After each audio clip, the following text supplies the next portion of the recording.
Assalomu alaykum savoqdoshlar. Hozir biz arab tili grammatika darsligimizning 10-darsini o'qiymiz.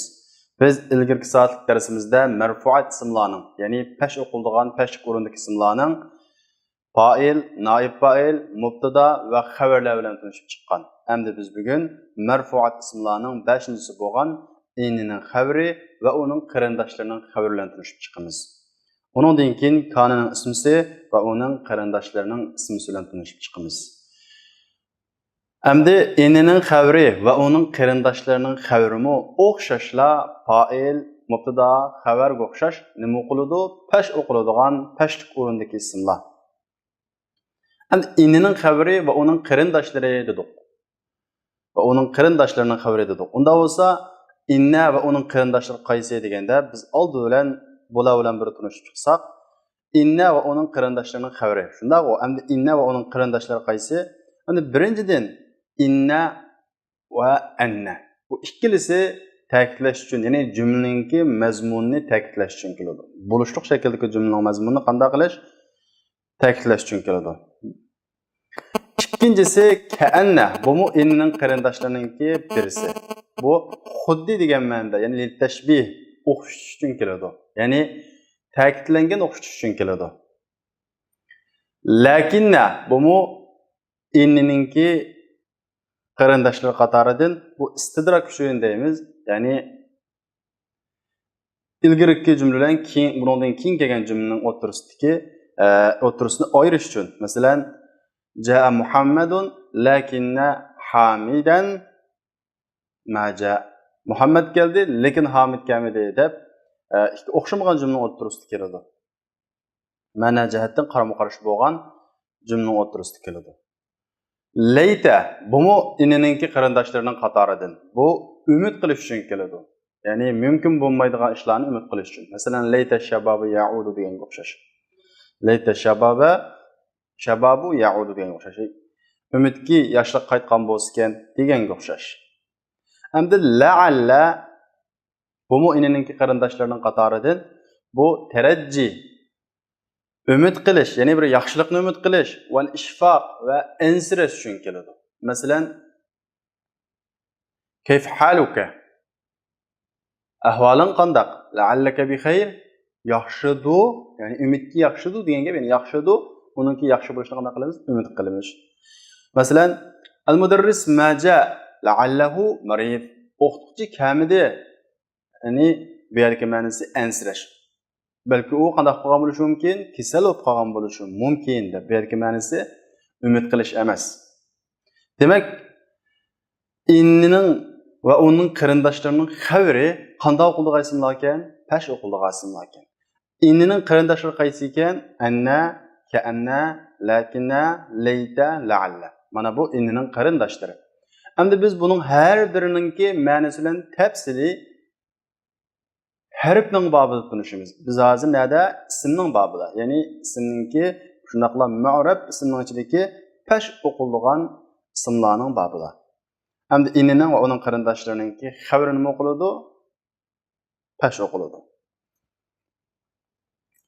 Endi inining xabari va uning qarindoshlarining xabari dedik. Bu qanday xabar, bu qanday shakllanadi deganda, endi inna va uning qarindoshlari bir ismlik jumlaga, ya'ni mubtada xabarining beshiga kiradi. Mubtada xabarining beshiga kirgandan keyin bu jumladagi aslidagi mubtada bu inniningki ismisi bo'ladi, aslidagi xabar bu innining nimasi bo'ladi? Xabari bo'ladi. Shuning bilan bu inniningki xabari bo'lgan aslidagi xabar nima o'qiladi? Pesh o'qiladi. Bu inniningki ismisi bo'lgan aslidagi mubtada nima o'qiladi? Zavar o'qiladi.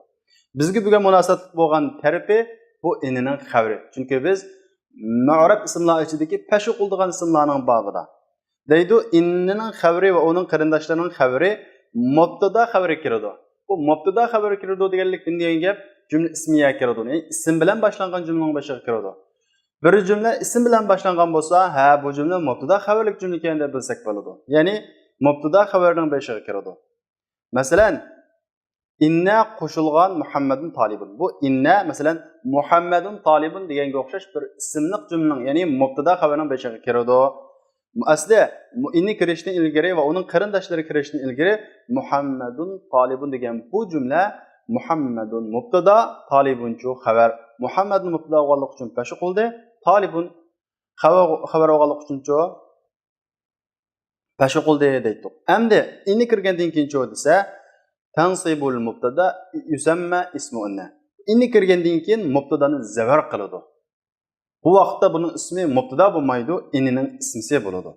Va xabarini pesh qiladi, innining xabari deb ataladi. Masalan, inna Muhammadan talibun. Mana innining kirishi bilan bu jumladagi aslidagi Muhammadun degan mubtada zavar bo'ldi. Shundaqla buning ismi mubtada emas, innining ismisi bo'ladi. Talibuncho desa, bu innining xabari bo'ldi. Buning oxirisini pesh qilishining sababi aslidagi xabarligiga asosan emas, inniningki xabar bo'lganlik uchun pesh qildi deymiz. Faqat bu udul kelib qoldi. Xabarni pesh qiladi, innining xabarini pesh qiladi. Ammo hozirgi navbatdagi inni kirib bo'lgandan keyin bu talibunning pesh qilishining sababi aslidagi xabar bo'lganlik uchun emas, innining xabar bo'lganlik uchun deymiz. Demak, inna mubtada xabarning beshiga kirib, mubtadani zavar qiladi, xabarini pesh qiladi. Mubtada innining ismisi deb ataladi, xabarchi innining xabari deb ataladi. Bu vaqtda jumlaning mazmuni texmi kuchaytiriladi. Masalan, Muhammadun talibun desam, Muhammad o'quvchi degan bo'ladi. Normal jumla. Ammo innina kirgandan keyin inna Muhammadan talibun bo'lsa, Muhammad haqiqatan rostilla bir o'quvchi degan bir jumlaning mazmuni qanday qiladi? Kuchaytiriladi. Endi bu innining xabari baytimiz degandek pesh o'qilgan ismlarning qatoridan. Shundaqla uning qarindoshlari anna olsun, ka'anna olsun, lakinna olsun, layta olsun, la'alla olsun hammasi bu inning qarindoshlari va ularning hammasining xabari pesh o'qiladi. Masalan, ka'anna Muhammadan talibun, lakinna Muhammadan talibun, layta Muhammadan talibun. Demak, ma'nisiga moslashib akasak bo'ladi buni. Demak, har qanday mubtadaning beshig'imi bu innining qarindoshlari kirib, inniningki ismisi deb mubtadani zavar qiladi, xabarini pesh qiladi, inniningki qarindoshlarining xabari bo'lib deymiz. Endi bu innining qarindoshlarininki xabari va innining xabari buning hukmi qanday bo'ldi deganda, biz mubtada xabarni o'qigan vaqtimizda, ya'ni xabarni o'qigan vaqtimizda xabarga aloqador bir qism hukmlarni o'qigan. Shuningga o'xshash bo'ladi. Innining xabarining va uning qarindoshlarining xabarining hukmi mubtadaning xabarining hukmi uchun o'xshash bo'ladi. Chunki bu asli nimitda, asli xabardir. Bu hukmlar o'zgarmaydi, bu qoidalari o'zgarmaydi. Masalan, deydi: "Hukmuhu fi kawnihi mufradan aw jumla."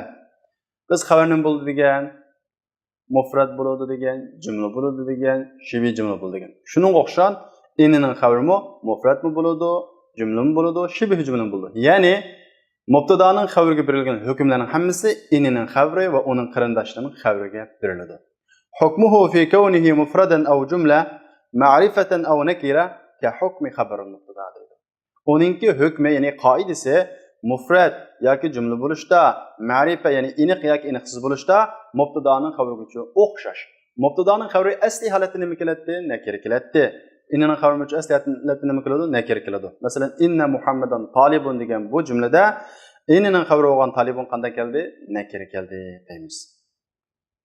Demak, mubtadaning xabariga bergan hukmning o'zini innining xabari va uning qarindoshlarining xabariga beramiz. Endi buning bir o'xshamaydigan tarafi bor. Mubtadaning xabariga o'xshamaydigan bir tarafi bor. O qaysi deganda, mubtadaning xabarini mubtadada ilgari kelsak-chu bo'ladi. Bo'ldigan ahvollarchu batdi.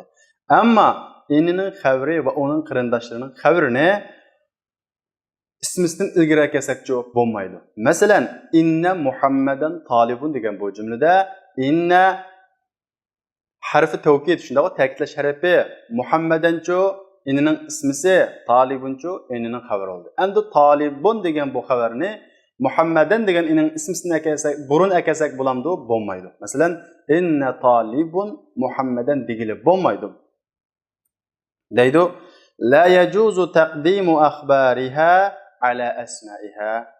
To'g'ri bo'lmaydi uning xabarlarini, ya'ni innining xabari va uning qarindoshlarining xabarlarini uning ismlariga ilgari qilish to'g'ri bo'lmaydi. Shuning uchun deyilmaydi, inna taliban zaydan deyilmaydi. Demak, innining xabarlarini inning ismisidan burun akasak bo'lmaydi. faqat bir xil o'rinda to'g'ri bo'ladi. Ya'ni inining xabarini inining ismisini akalsak bo'ladigan o'rin faqat bir xil. U qaysi? İlla idza kana zarfan. Faqat agar xabar, ya'ni inining xabari zarf bo'lib qolgan vaqtda bo'ladi. Zarf bo'lib qolgan vaqtda. Ya'ni jar majrur deganga o'xshash. yoki o'rin ifodalaydigan o'rin ravishi bo'lgan vaqtda. Masalan, inna fid-dari zaydan. Inna fid-dari zaydan. Endi bu jumla qaraydigan bo'lsak, inna harfi tavkid fid-darichu fid-darning bo'ldi bu yerdagi fid-dar qo'shilib zarf bo'ldi. Ya'ni o'rin ravishi bo'ldi. Shunda ho'ylida zaydba degan bu jumla qarasak, inna harfi tavkid fid-dar degan bu zarf xabri muqaddam. Inining ilgari kelgan nimasi? Xabari zaydanchu inining ismisi. Demak, bu yerdagi xabar mufrad so'z emas, jumla emas, nima bo'ldi? Zarf bo'ldi. Ya'ni shibhi jumla bo'ldi. Mana shuningdek zarf bo'lib qolsa, ya'ni o'rinni bildiradigan bir ravish bo'lib qolgan vaqtida ismisini ilgari keltirsakchi bo'ladi deymiz. Inna fid-dari zaydan. Endi mayli mubtadaning xabari olsun, mayli inining xabari va uning qarindoshlarining xabari olsun, mufrad holatida buning biz alomatini, i'robini bilalaymiz. Masalan, inna Muhammadan talibun. Ya'ni innining ismi so'g'achqa Muhammadan zivar o'qildi. Talibun inniningki xabari o'g'achqa pash o'qildi deb buning i'robi harakatlarini uchiq bilalaymiz. Ammo innining xabari va yoki mubtadaning xabari shibhi jumla yoki jumla bo'lib qolgan vaqtida buning i'robi, ya'ni harakati taqdiran bo'ladi. Ya'ni masalan mush yerda fiddarni biz inining xabari dedik. Inining xabarini o'qilatdi, pash o'qilatdi. Qani bu yerda pash o'qilgani desa, bu yerda shibhi jumla o'g'achqa buningdagi i'rob, ya'ni harakat qanday bo'ladi? Taqdiran bo'ladi deymiz. Faqat mufrad bo'lgan vaqtida uningdan keyin i'rob, ya'ni harakat oshkora uchiq keladi. Demak, inininki xabarlarini ismisidan ilgari keltirish to'g'ri emas, faqat bir o'rinda. U qaysi? Zarf bo'lib qolgan vaqtida, ya'ni inining xabari zarf bo'lgan vaqtida ilgari keltirsak bo'ladi. Inna fid-dari zaydan degan o'xshash. Endi inna va uning qarindoshlarining xabarlariga aloqador bo'lgan hukmlarni o'rganib bo'ldik. Endi marfuatlarningki yana birisi konining ismisi va uning qarindoshlarining ismisi. Endi oldi bilan konining ismisi va uning qarindoshlarining ismisi dedik. Demak, kana va uning qarindoshlari bor ekan. Ular qaysi? Ya'ni konining qarindoshlari qaysi deganda, birinchidan sara, ikkinchidan asbaha, uchinchidan amsa, to'rtinchidan adha, beshinchidan dalla, oltinchidan bata, yettinchidan roha, sakkizinchisi mazala, to'qqizinchidan madariha, 10-dan mafati'a, 11-dan manfakka, 12-dan madama, 13-dan laysa. Mana bularning hammasi konining qarindoshlari hisoblanadi. Ya'ni koniga berilgan hukm bularga uchun o'xshash berildi. Hammasini sanab bilishning o'rni bo'lmag'achqa kana va uning qarindoshlari deb qo'ydik. Ya'ni bularningki ismisi pash xabari uchun zivar qildi. Dal inna va uning qarindoshlarining aksicha. Buning ismisi pash xabari uchun zivar qildi. Endi yuqorqi inna va kana va uning qarindoshlarini ma'nisi tushunilish o'rnini biz nima so'zlaymiz? Fe'lning babida so'zlaymiz. Fe'lning babida so'zlaymiz. Shuni biz bu yerda bugun bizga aloqador bo'lgan tarafi buning ismisining pash qildiganligi, buning ismisining qanday bildiganligimiz va ismisiga aloqador bo'lgan ba'zi hukmlar. Buning ma'nisi, tushunilish o'rnini biz o'z navbatida so'zlaymiz. Endi konining ismisi va uning qarindoshlarining ismisi. Endi kana bu bo'ldi degan gap. Hammasi fe'l. Hammasi nima? Fe'l. Endi bu qanday fe'l deganda bu arab tilidagi kamtik fe'llar deb ataladigan fe'llar.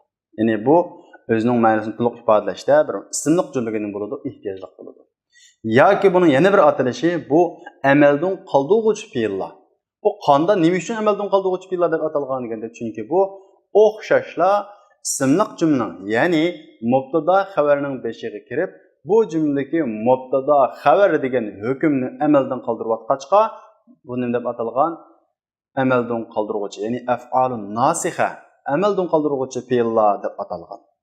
Demak, bu kana va uning qarindoshlari uchun mubtada xabarlik cümlenin beşiği qana qiladi, kiradi deymiz. Hadihi al-af'al an-naqisa tadkhulu 'ala al-mubtada wal khabar. Ya'ni yuqorida biz ko'rgan naqis pilla, hammasini bu naqis pilla mubtada xabariga kiradi. Mubtada xabarning ustiga kiradi. Endi bu mubtada xabarning ustiga kirgandan keyin buning da o'zgarish bo'ladi. Ya'ni asldagi mubtadani va xabarni amaldan qoldirib, bunga yangidan bir ism, yangidan bir hukm, yangidan bir qoida beradi. Masalan, tarfa'ul mubtada, ya'ni mubtada xabarning beshi kirgandan keyin mubtadani pesh qiladi. Bu mubtada degan aslida pesh to'g'ri desa, asldagini amaldan qoldirib o'tib, o'z oldiga pesh qiladi bu. Bu vaqtdagi peshdagi mubtadalikqa asosan emas, konining ismi so'g'anlikqa asosan deymiz. Ya'ni mubtadani pesh qiladi, konining ismisi deb ataladi. Bu vaqtda biz buni nima demaymiz? Mubtada demaymiz. Va tansibul xabar va xabarni zavar qiladi, konining xabari deb ataladi. Demak, bu yerdagi asli pesh qilgan xabarni zavar qilib, konininki xabari bo'ladi. Ya'ni bizga bugun munosabatli bo'lgan tarafi konining ismisi. Chunki biz hozir pesh qildiganlar to'g'risida so'zlayapmiz. Masalan, Allohu g'afurun. Allah mag'firat qilguvchi. Bu jumla aslida mubtada xabar. Allah degan lafz jaloli mubtada, g'afurun degan Allohning sifaticha bu xabar bo'ladi. Allah mag'firat qilguvchidir degan bir xabarni berdi. Kana kirgandan keyin aslidagi mubtada bo'lgan Allah degan lafz jaloli kanining ismisiga o'zgarib pesh qiladi. G'afurun degan bu xabar kanining xabari nima qiladi? Zibra qiladi. Masalan, kanallohu g'afuron. deydi. ويجوز في الكل تقديم أخبارها على أسمائها. To'g'ri bo'ladi hammasida. Yuqorida biz so'zlagan konining qarindoshlarininki hammasida uning xabarlarini ismidan ilgari keltirsak-chi, to'g'ri bo'ladi. Xabarlarini ismidan ilgari keltirsak bo'ladi. Masalan, kana Zaydun qoiman desak, bu yerda Zaydun kanının misolda ismi soldi. Qaimancho kanının xabar oldi. Aslidagi Zaydun muqaimun degan bu mubtadalik xabarlik jumlaning beshiga kirib, Zaydni o'zining ismisi qilib pesh qildi, qaimanni kanının ismisi qilib zibar qildi. Endi mushu qaiman degan xabarini Zayd degan ismdan burun keltirsak-chi bo'ladi. Masalan, kana qaiman Zaydun deganga o'xshash. Hammasi bo'ladi. Adha Zaydun qa'iman, sara Zaydun qa'iman, ma zala Zaydun qa'iman deganga o'xshash. Hammasida ma zala qa'iman Zaydun, sara qa'iman Zaydun, asbaha qa'iman Zaydun deganga o'xshash xabarni ismidan ilgari keltirsak bo'ladi. Endi xabarini ismidan ilgari keltirsak bo'ladi ekan. Endi bu oxirda kelgan xabarni mushu naqis billaning oldiga chiqsak bo'lamdi deganda ويجوز تقديم أخبارها على نفس الأفعال. Ve to'g'ri bo'ladi o pillanın xabarlarini ilgari qilish pillanın o'ziga, ya'ni pildan, ya'ni naqis pildan ilgari keltirsakmi-chi bo'ladi deydi. Masalan, qaiman degan bu xabarni kana degan naqis pilning oldiga chiqib, qaiman kana Zaydun desakchi bo'ladi. Endi bu hukm, ya'ni bu oxirgi pilning naqis pilning oldiga chiqsak bo'ladi degan bu hukm hammasiga o'rtaqmi? Ya'ni kanunning qarindoshlarining hammasiga o'rtaqmi desa, yo'q. Wala yajuzu zalika fi awwalihima. Ya'ni xabarni, ya'ni naqis billaning xabarlarini naqis billaning oldiga chiqishdan iborat bo'lgan bu qoida to'g'ri bo'lmaydi fi awwalihima. Ma bilan boshlanganlarda-chi to'g'ri bo'lmaydi. Ma zala, man fakka, ma bariha deganga o'xshagan ma bilan boshlanganlarda xabarlarini naqis billaning oldiga chiqsaqchi bo'lmaydi. Va laysadan bo'lmaydi. Masalan, laysa Zaydun qa'iman. Bu eng o'lchamli keltirilishi. Oldi bilan ismisi, undan keyin xabari keldi. Endi xabarini ismidan ilgari kelsak-chi bo'ladi. Laysa qa'iman Zaydun deb. Endi laysaning oldiga chiqishi to'g'ri emas. Masalan, qa'iman laysa Zaydun debchi tegilib bo'lmaydi. Demak, xabarini naqis billaning oldiga chiqishda oldidan ma kelganlarida va laysida to'g'ri bo'lmaydi, qolganlarida-chi to'g'ri bo'ladi. Mana bu kanunning ismisi va uning qarindoshlariga aloqador bo'lgan qoidalar.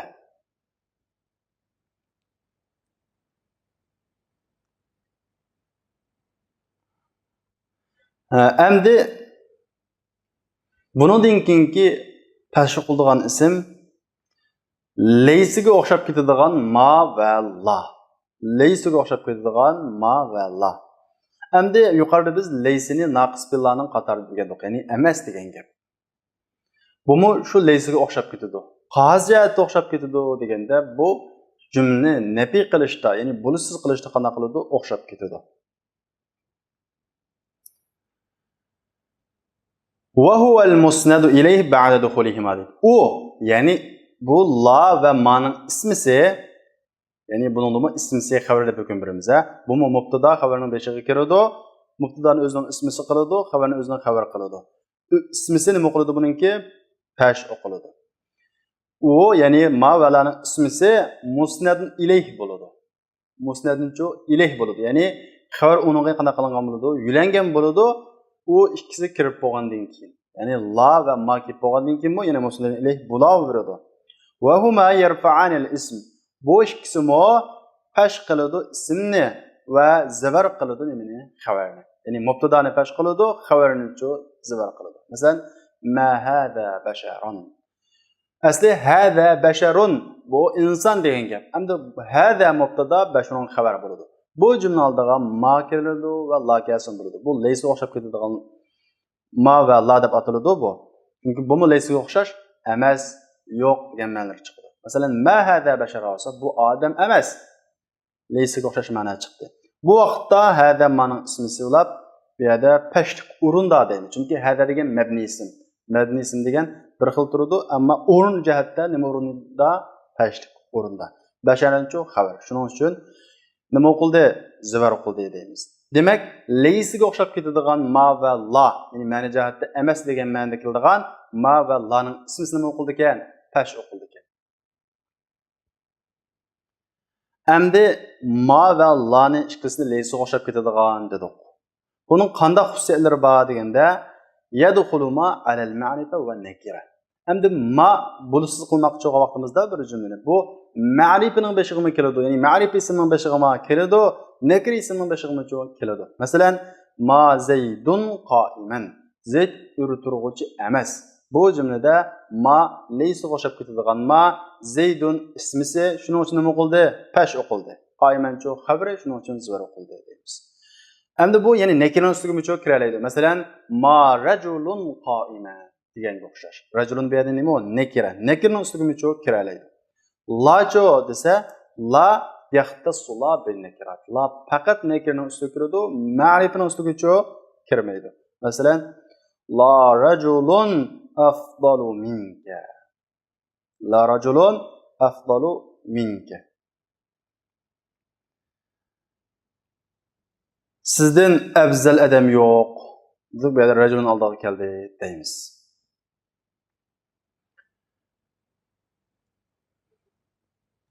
Endi bu ma va la leysiga o'xshab ketadigan ma va la leysning amalini qiladi. Ya'ni ismisini qanday qiladi? Pash qiladi, xabarni uchun zabar qiladi dedik. Ammo unda bo'lsa nima uchun buni leysning qatorida bilib so'zlayotgandik deganda, bu leysiga o'xshamaydigan bir qancha taraflari bor. Buning leysiga o'xshamaydigan bir qancha taraflari bor. Qanday deganda, buningki 3 xil ahvol ostida bu ma bilan la buzilib ketadi. Ya'ni amaldan qoladi. Amaldan qoladi degan gap ismisini pash qiladigan, xabarni zabar qiladigan bu xususiyatdan qilib qoladi. Bu 3 xil holat qaysi deganda, yabtulu amalu la va ma dedi.